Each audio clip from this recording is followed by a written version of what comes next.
బౌద్ధమతంలోని ఒక ప్రాథమిక సూత్రం గురించి మనలో చాలామందికి తెలిసి ఉంటుంది. అన్నీ ఆత్మ లేనివి లేదా అనత్త. మన ఆలోచనలు, మన శరీరం, ఈ ప్రపంచం అన్నీ కూడా శాశ్వతమైన నేను అనేదానికి చెందనవి. సరే, బాగానే ఉంది. కానీ ఆ మతం యొక్క అంతిమ లక్ష్యమైన నిర్వాణానికి ఈ నియమం వర్తించకపోతే ఎలా ఉంటుంది? ఈ ఆలోచన వినడానికే కొంచెం విరుద్ధంగా, తికమక పెట్టేలా ఉంది కదా. ఖచ్చితంగా. ఇది ఒక పెద్ద చిక్కుముడిలాంటిది. ఒకవైపు ఏదీ శాశ్వతం కాదు, ఏదీ నేను కాదు అని చెప్తూ, చివరికి చేరాల్సిన గమ్యం దగ్గరకొచ్చేసరికి ఒక్క నిమిషం, దీనికి ఆ నియమం వర్తించదేమో అనడం. ఇది బౌద్ధ తత్వశాస్త్రంలోనే అత్యంత లోతైన చర్చల్లో ఒకటి. ఈరోజు మనం పరిశీలిస్తున్న ఆధారం సరిగ్గా ఇదే ప్రశ్నను తవ్వితీస్తోంది. మూల ప్రశ్న ఇదే: అన్ని ధమ్మాలు ఆత్మలేనివి అయితే నిర్వాణం కూడా ఆత్మలేనిది కాదా? ఒకవేళ కాకపోతే ఎందుకు కాదు? మరో రకంగా చెప్పాలంటే, ప్రపంచాన్ని అర్థం చేసుకోవడానికి మనం వాడే కొలబద్దను ఆ కొలబద్దకు అతీతమైన దానికి కూడా వర్తింపజేయగలమా లేదా అనే సందిగ్ధత ఇది. సరే, ఈరోజు ఈ క్లిష్టమైన విషయాన్ని కొంచెం లోతుగా తవ్విజూద్దాం. అసలు కథ ఏంటో అర్థం చేసుకునే ప్రయత్నం చేద్దాం. ధమ్మ, అనత్థ మరియు నిర్వాణం మధ్య ఉన్న అసలు సంబంధమేమిటో ఈ ఆధారం ఎలా వివరిస్తుందో చూద్దాం. ముందుగా అసలు సమస్య మూలాన్ని పట్టుకుందాం. సబ్బే ధమ్మ అనత్థ అంటే అన్ని ధమ్మాలు ఆత్మ లేనివి. ఈ బోధన చాలా ఖచ్చితంగా విశ్వవ్యాప్తంగా అనిపిస్తోంది.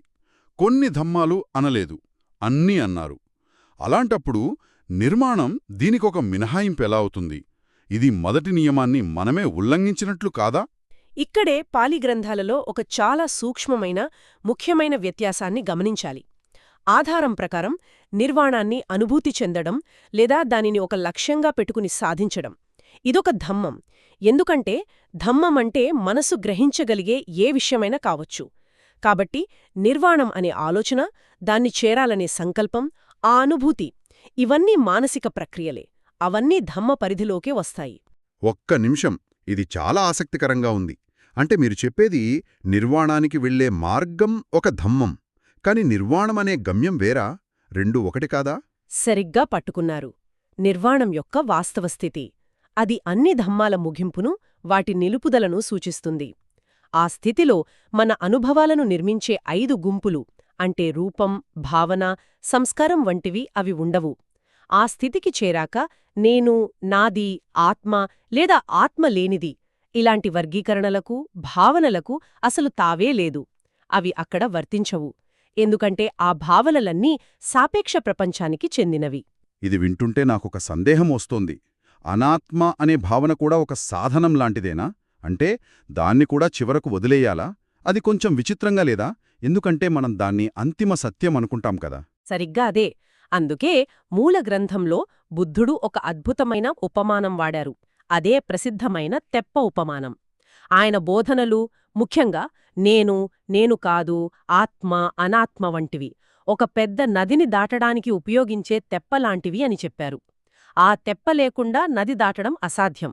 కాని అవతలి ఒడ్డుకు అంటే నిర్వాణానికి చేరాక ఏ తెలివైన వ్యక్తైనా ఆ తెప్పను అక్కడే వదిలేస్తాడు. దాని భుజానేసుకుని మోసుకుని తిరగడు కదా.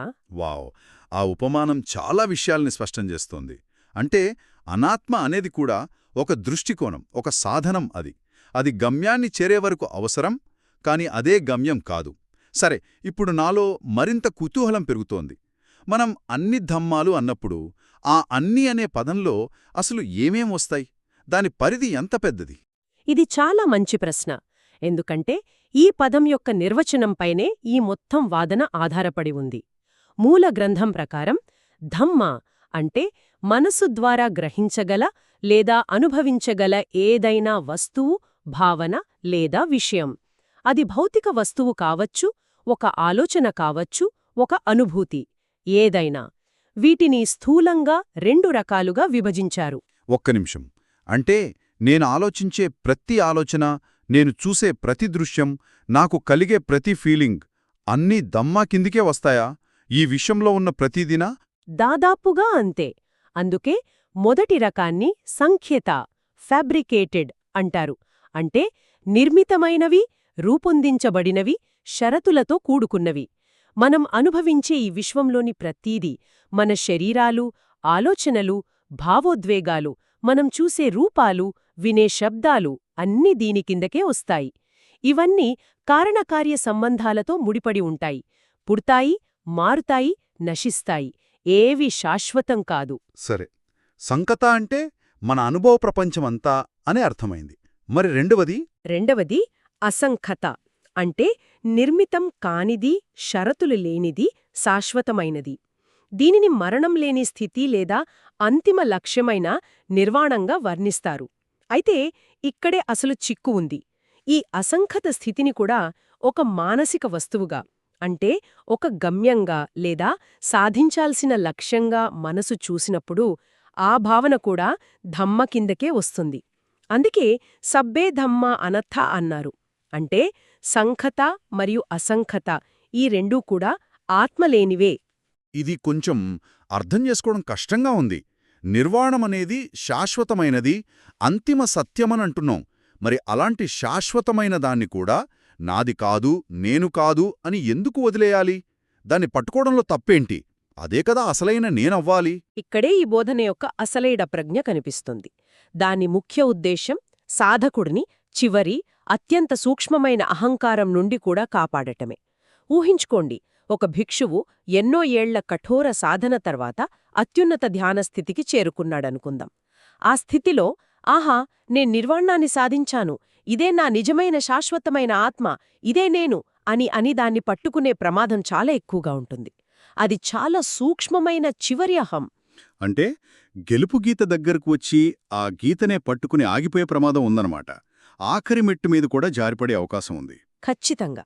ఆ చివరి మమకారాన్ని, ఆ చివరి నేను అనే భావనను కూడా వదిలించుకోవడానికి.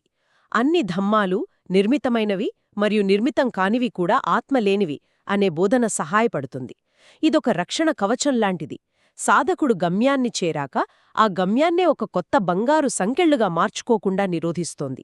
చెప్పాలంటే స్వేచ్ఛను పొంది ఆ స్వేచ్ఛకే బానిస కాకుండా కాపాడుతుంది. ఇదంతా విన్నాక నేను, నాది లాంటివి ఏవీ లేకపోతే అక్కడ ఇంకేముంటుంది? అంతా అయిపోతుందా? ఇది చాలామందిని భయపెట్టే శూన్యవాదంలాగా అనిపిస్తోంది. నిజంగా అదేనా? ఇది నిజంగా చాలా భయపెట్టే ఆలోచన. ఇది ఒక సాధారణమైన, సహజమైన అపోహ. నిర్వాణమంటే శూన్యం లేదా వినాశనం కాదు. పాళి గ్రంథాలలో బుద్ధుడు ఆ వాదనను చాలా స్పష్టంగా ఖండించారు. తనను కొందరు శూన్యవాది అన్నప్పుడు ఆయన దాన్ని తిరస్కరించారు.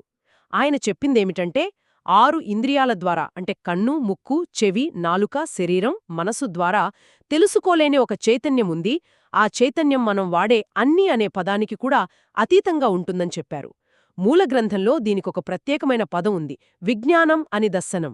విజ్ఞానం అని దర్శనం అంటే ప్రదర్శనకు అందని, ఎక్కడా నిలబడని, ఏ ఆధారం లేని చైతన్యం. దాని ఉనికిని మనం సాధారణ పద్ధతుల్లో చూపించలేం. అమ్మో, ఇది ఊహించుకోవడానికే చాలా కష్టంగా ఉంది కదా. ఇంద్రియాలకు అందని చైతన్యమా? మనం ఏదైనా తెలుసుకోవాలంటే ఇంద్రియాల ద్వారానే కదా సాధ్యం. చైతన్యానికి ఒక వస్తువు లేకుండా అది ఎలా ఉంటుంది? ఆధారం. దీనికోసం కాంతికి సంబంధించిన ఒక చక్కని రూపకం వాడింది కదా, అది బహుశా ఇక్కడ సహాయపడొచ్చు. అవును, ఆ రూపకం దీన్ని అర్థం చేసుకోవడానికి చాలా సహాయపడుతుంది. దాని ప్రకారం 2 రకాల కాంతులు లేదా 2 రకాల చైతన్యాలున్నాయి. మొదటిది ప్రతిఫలించే కాంతి, రిఫ్లెక్టెడ్ లైట్. మన సాధారణ చైతన్యం ఒక గోడను తాకిన కాంతిలాంటిది. ఒక కాంతి కిరణం శూన్యంలో ప్రయాణిస్తున్నప్పుడు మనకు కనపడదు. అది ఒక వస్తువు మీద పడి ప్రతిఫలించినప్పుడే మనం ఆ కాంతిని, ఆ వస్తువును చూడగలం. అంటే మన చైతన్యానికి ఎప్పుడు ఒక ఆధారం కావాలి. ఒక ఆలోచనో, ఒక శబ్దమో, ఒక దృశ్యమో. అది లేకుండా దానంతటా అదే ఉండలేదన్నమాట. నేను సరిగ్గానే అర్థం చేసుకున్నానా? ఖచ్చితంగా. మన చైతన్యం కూడా అంతే. ఒక ఆలోచన, ఒక శబ్దం, ఒక భావం మీద పడినప్పుడే నేను ఆలోచిస్తున్నాను లేదా నేను వింటున్నాను అని మనకు తెలుస్తుంది. మన అనుభవాలన్నీ ఈ ప్రతిఫలించిన కాంతిలాంటివే. ఇప్పుడు 2వ రకం చూద్దాం, స్థిరపడని చైతన్యం. స్థిరపడని చైతన్యం వినడానికే చాలా శక్తివంతంగా ఉంది. నిర్వాణంలోని చైతన్యం ఎక్కడా ఆగకుండా అనంతంగా ప్రయాణించే కాంతి కిరణంలాంటిది. అది ఏ వస్తువు మీద పడదు, ఏ గోడను తాకదు. అందువల్ల అది ప్రతిఫలించదు. అది స్వతహాగా ప్రకాశవంతంగా చైతన్యంతో ఉంటుంది. కాని అది 5 గుంపులు లేదా 6 ఇంద్రియాలపై ఎక్కడా ఆగదు లేదా నిలబడదు. కాబట్టి దానిని ప్రాపంచిక మార్గాల ద్వారా గుర్తించడం, కొలవడం లేదా నిర్వచించడం సాధ్యం కాదు. అది ఉన్నా కూడా మన ఇంద్రియాలకు కనపడదు. వావ్! అంటే చైతన్యముంది, కానీ దానికి పట్టుకోడానికి ఏ ఆధారం లేదు. అందువల్ల దాన్ని ఇది అని నిర్వచించలేము. ఇది ఒకవైపు అంతా శూన్యం అనే శూన్యవాదానికి, మరోవైపు శాశ్వతమైన ఆత్మ ఉంది అనే శాశ్వతవాదానికి మధ్య ఉన్న మార్గంలా అనిపిస్తోంది. నిజానికి అదే. అది వినాశనం కాదు, ఎందుకంటే చైతన్యముంది, కాంతి ప్రయాణిస్తూనే ఉంది. అది శాశ్వతమైన ఆత్మ కాదు, ఎందుకంటే దానికి రూపం, నిర్వచనం, హద్దులు లేవు. అదెక్కడా ఆగదు. ఇది సంపూర్ణ స్వేచ్ఛ. మనసుకి ఏ ఆధారం దొరికనప్పుడు దానికి పుట్టుక, చావు అనేవి కూడా ఉండవు. ఎందుకంటే పుట్టడానికి లేదా నశించడానికి ఒక చోటు లేదా ఒక వస్తువు లేదు. మొత్తం మీద ఈ చర్చనంతటినీ ఒక్కసారి క్రోడీకరిద్దాం. అసలు మనం ఏమర్థం చేసుకోవాలి? ముఖ్యమైన విషయమేమిటంటే, నిర్వాణం ఒక ఆత్మ కాదు, కాని మనం సాధారణంగా అనుకునే విధంగా అది ఆత్మ లేనిది. అంటే ఒక భావరహితమైన జడమైన శూన్యం కూడా కాదు. అది ఎంత సంపూర్ణమైన స్వేచ్ఛ అంటే దానిని వర్ణించడానికి మనం ఉపయోగించే పదాలు, లేబుల్స్ ఆత్మ, అనాత్మ, ఉంది, లేదు, శూన్యం, పూర్ణం ఇలాంటివన్నీ పూర్తిగా విఫలమవుతాయి. ఆ లేబుల్స్ అన్నీ మార్గానికి సంబంధించినవి, గమ్యానికి కాదు. మనం మొదట మాట్లాడుకున్న తెప్ప ఉపమానం ఇక్కడ మళ్ళీ గుర్తు చేసుకోవాలి. ఆ తెప్ప నదిలో ప్రయాణించడానికి, ఒడ్డున నడవడానికి కాదు. భాష, భావనలు కూడా అలాంటివే. అంటే అంతిమ సత్యాన్ని భాష అనే చిన్న పెట్టెలో బంధించలేమని స్పష్టమవుతోంది. ఆ అనుభవం వర్ణనాతీతం. దాన్ని అర్థం చేసుకోవడానికి వాడే పదాల్ని చివరికి వదిలేయాలి. ఈ లోతైన విశ్లేషణ నిజంగా అద్భుతం. మాతో పాటు ఈ మేధో ప్రయాణంలో పాల్గొన్నందుకు ధన్యవాదాలు. ముగించే ముందు ఒక ఆలోచనను ఇక్కడ వదిలి వెళ్దాం. వాస్తవికతను అర్థం చేసుకోవడానికి, దాని గురించి ఇతరులతో మాట్లాడటానికి మనం ఉపయోగించే ప్రధాన సాధనాలు భాష మరియు నేను కాదు వంటి భావనలే అయితే, అసలు భాషకు, భావనలకు అతీతంగా ఉన్న వాస్తవికత యొక్క స్వభావం ఎలా ఉంటుంది? నిర్వచనానికి లొంగని దానిని అర్థం చేసుకోవడానికి ఒకరు ఎలా ప్రయత్నించగలరు?